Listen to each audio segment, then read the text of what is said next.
जय हिंद। हम श्रीमन पासवान, प्रदेश अध्यक्ष बागी बलिया, प्रदेश के सभी सम्मानित आदरणीय नौजवान साथी, माताएं, बहनें, मैं आप लोगों का हार्दिक स्वागत नमन वंदन करता हूं। और कल दिनांक 8 तारीख को होली त्योहार है। सभी चौकीदार भाई को मैं होली का भी हार्दिक शुभकामना करता हूं कि आप लोग अपने परिवार में होली अच्छे से बिताएंगे। नौजवान साथियों, कष्ट लेने की जरूरत नहीं है, चिंता मत करना। हमको आज बहुत कष्ट हुआ। मेरा बालक बता रहा था कि पिताजी 1000 रुपया ले जाने के बाद भी झोला नहीं भर रहा है। तो और हमारे गरीब चौकीदार का क्या हाल होगा। 500 रुपया ले जाने के बाद तो मार्केट में कुछ भी नहीं, एक पन्नी में भी सामान नहीं आता होगा। बाकी आप लोगों से विश्वास दिलाना चाहता हूं नौजवान साथियों कि हम लोगों के बाल बच्चों में क्या दोष है। जो छोटे छोटे बालक बच्चे हैं, आज एक एक पिचकारी के लिए वो लोग तरस रहे हैं, रंग के लिए तरस रहे हैं। और परिवार आज कुछ खाने का भी दिल कर रहा है, नया कपड़ा भी पहनने का किसी का मन कर रहा है। तो आज हम लोग के परिवार भी तरस रहे हैं। इस कष्ट को कैसे सहते हो जो आज चौकीदार में भर्ती होकर के हम लोग को मात्र 2500 रुपया मिलता? नहीं, ऐसे काम नहीं चलेगा नौजवान साथियों। इसके लिए एकता बनाना पड़ेगा। एकता बनाओ, एकता के बंधन में आओ। और मैं आशा न विश्वास दिलाना चाहता हूं कि ये होली 2023 वाली किसी तरह से भी बिता लेना।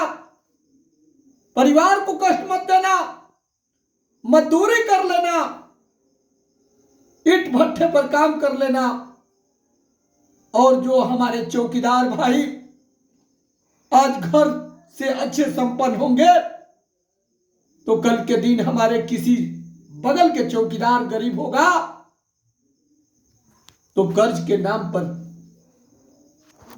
अगर पैसा मांग दे तो आप लोग एक दूसरे का मदद करने का काम करिएगा। क्योंकि कल हिंदू का एक बड़ा त्योहार है, सबका लालसा रहता है नौजवान साथियों कि त्योहार अच्छे से बीते। बाकी इस कष्ट को कब तक सहोगे तुम लोग? आज 2500 रुपया मिलता है और जब त्योहार आता है, कोई ब्याह शादी पड़ता है या कोई वैसे बर्थडे पड़ता है, तो हम लोग एक एक चीज के लिए तरसते हैं। हम लोग शुद्ध बच्चे का बर्थडे नहीं मना सकते, शुद्ध केक भी नहीं लिया पाते हैं।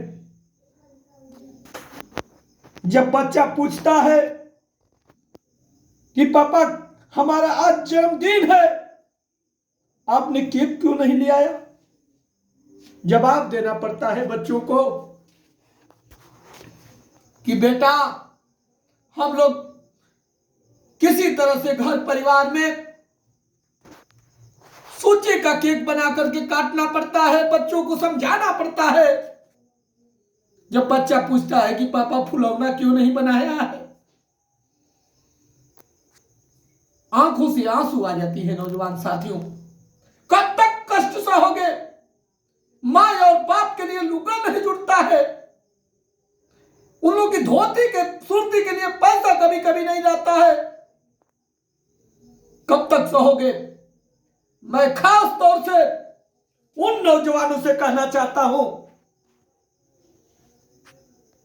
जो चौकीदारी में भर्ती कराए हैं, जगो, छोड़ो जो टिप्पणियां करता है, छोड़ो हमारे पुरानिया बुजुर्गों को। जो 30 से 40 वर्ष की उम्र है, ऐसा नहीं है कि हर थाने में 10-20 नौजवान नहीं होंगे। जगो और जगाओ। आशा न विश्वास आपका बेटा दिला रहा है, आपका भाई दिला रहा है कि अगर आप लोगों के तनख्वाह के लिए प्राण का भी बाजी लगाए तो आपका भाई सुरेमन पाछे नहीं हटेगा। बाकी ये कष्ट बर्दाश्त नहीं होता है। जब हम लोग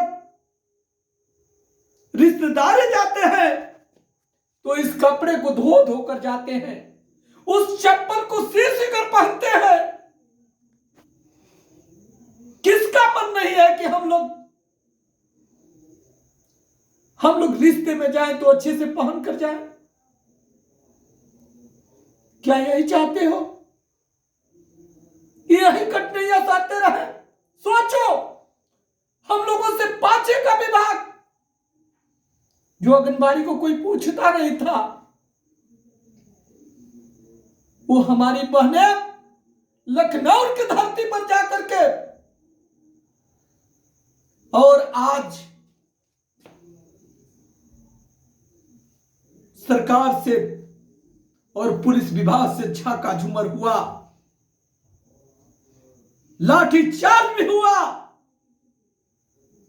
और उस लड़ाई को जीत करके 10,500 पा रही है। हमारे शिक्षा मित्र उठाकर देख लो, कितने लोग तो नदी में जान दे दिए, कितने लोग तो प्राणों की बाजी लगा दिए। और आप लोग 70,000 कम नहीं होती है नौजवान साथी। जिस धरती पर 70,000 लोग मन बनाकर उतरेंगे, उस धरती पर अगल बगल चट्टी पर कुछ खाने लायक भी नहीं मिलेगा। मन बनाओ, एकता बनाओ, टिप्पणी छोड़ो, और जो कोट और कफन के नाम पर लुटाई हो रहे हैं वो भी छोड़ो। बस एक ही लक्ष्य रखो कि सिर्फ चौथी सीढ़ी हम लोग को मिल जाएगा तो समझ लेना कि बाल बच्चों का या परिवार का या माता पिता का या हितई नतई का हर सपना पूरा हो जाएगा।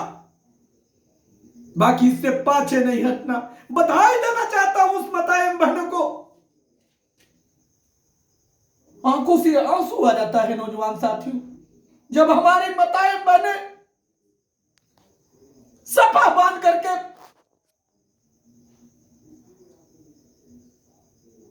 और गोद में उठा लेती है, हाथ धर लेती है कि सुरेमन तुम हमारे बेटा हो, बेटा जब कदम उठाए हो तो पाछे मत हटना। हमारे चाचा बुजुर्ग उसे लखनऊ में जाकर कंधे में कंधे मिलाकर चलने का काम करते हैं। बाकी आप लोग आए नौजवान साथियों, ये आप लोगों की लड़ाई है। कैसे बर्दाश्त करते हो तुम लोग कि आप लोगों के माता पिता या आप लोगों के भाई चाचा बुजुर्ग लखनऊ के धरती पर जाकर सामना करने का काम करते हैं और आप लोग चौकीदारी में भर्ती होकर के और उस लड़ाई को नहीं लड़ते हो। बहुत कमी है। अगर इस तरह से चूक गए नौजवान साथियों तो ये बात मन में गठिया लेना कि जिस तरह से हमारे बाप दादा 70 बरस से आज 3 रुपया 15 रुपया 1500 2500 में है, उसी तरह आज इस लड़ाई को हम लोग लड़ करके चौथी सीढ़ी नहीं लेते हैं तो समझ लेना नौजवान साथियों कि कल न रहने पर परिवार को उसी 1500 में जीवन यापन करना पड़ेगा। संघर्ष करो। लोग कहते हैं सूर्यमन लग रहा है कि जान देना पड़ेगा। नहीं, जान नहीं देना है नौजवान साथियों। जान देने से मामला हल नहीं होती है, इंसान पर कठिनाइयां पड़ती है। बाकी इसके लिए जान देने से मामला हल नहीं होता है। अगर तुम जान देकर चले जाओगे, अगर लड़का भर्ती कराएगा, परिवार भर्ती कराएगा, वही 2500 पाएगा। बस यही मन में लगाओ कि जान नोन देने की जरूरत नहीं है, एकता बनाने की जरूरत है। और एकता बना करके इस लड़ाई को लड़ करके और सरकार से अपनी मांग मंगवाना है। इसी के साथ सभी नौजवान साथी, माताएं, बहनें, चाचा, बुजुर्ग, अब आप लोग हर जिले में जग चुके हैं। थोड़ा थोड़ा आप लोग अगल बगल के लोगों को जगाना काम करिए। और आने वाले दिन में आपका बेटा, इस कसम है कि अगली होली जो आएगी वो अच्छा वेतन के साथ आएगा। किसी भी चीज के लिए हम लोग को तरसना नहीं पड़ेगा, मेरा वादा है। जय हिंद, जय भारत।